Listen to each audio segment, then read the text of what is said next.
I'm Katrina D, and I'm a Materials Management Functional Analyst for SAP. I'm Nena Tongko, and I'm a Project Manager. I'm Charmaine Rodriguez Dinglasa, and I'm a Functional Analyst. I'm Ena Sumonte. I do product design. I'm Lisa M. Delatar, database developer. I'm Kerja Raimundo. I'm an SAP Functional Analyst.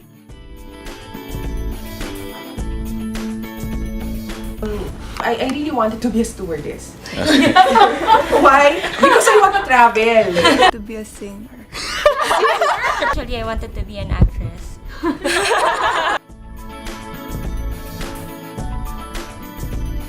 They sent me to the US to attend Oracle World. They sent me to Canada to attend a certain conference. So there are many opportunities in the IT world that would really allow you to attain your dreams. All of my male titos are engineers, and the greatest dream of my grandpa was to have a female engineer in the family.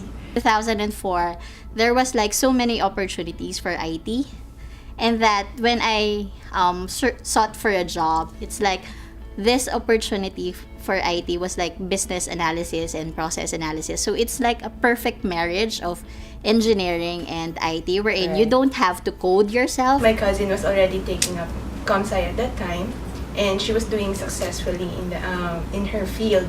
So I thought I wanted to be like her. I would usually take classes where I'm the only girl in the class. It's really challenging. And then eventually, I bested every guy in the class by having the highest grade. So there are a lot of other facets in IT wherein we girls could really excel in, like requirements gathering, talking to your customers, and delivering what they really want.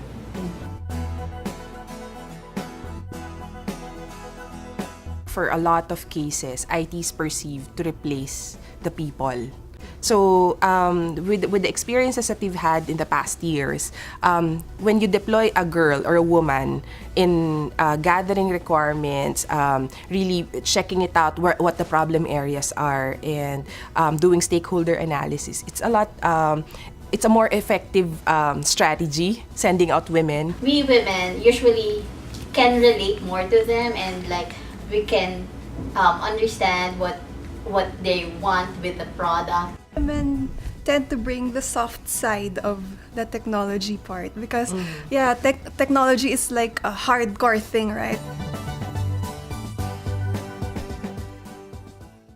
People would always think that IT deals a lot with computers, but that's not the reality of it. Probably 50% or 40% would mean that you will have to build that particular application. But most of the time, you do a lot of talking to people, validating requirements, a lot of interaction. And tend to pay attention more to details like We're more creative in like generating scenarios for testing. Like we cover more of the scenarios, or We take everything else into account. Our stress busters are so simple, like a simple mani pede. That's it. We're okay the next day. Technical skill is just really one part of it.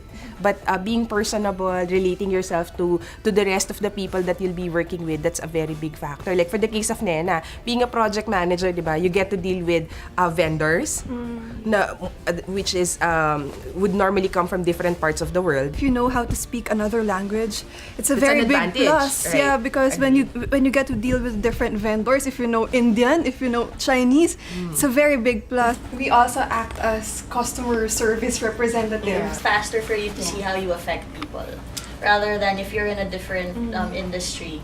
It takes a while for people to understand that type of industry. Here in telco, you release this product, bam, everyone understands it, everyone gets on board, so it's faster. You get to see that IT is really everywhere. ICT is really everywhere. You go to the public markets, you get to see ICT there. You get to see these boxes that you can load up your cell phone instantaneously. You don't need a person to do it for you. Have toys, real life toys, sophisticated toys that not a regular person can play with. So we've had coloring back tones then. Intelligent networks as early as 2000. the environment here in Smart is quite young, so it's kind of Fun. fun at Yeah, the fun same at time. the same Yeah. time. And here I am, 15 years in practice. I've been doing IT for the last 15 years of my life. And still, I think I would want to do it pa rin again and again. It's always growing. Yeah. It's always moving in a different direction. You're always experiencing something new. It's not about developing, but really seeing the difference in the lives of the people.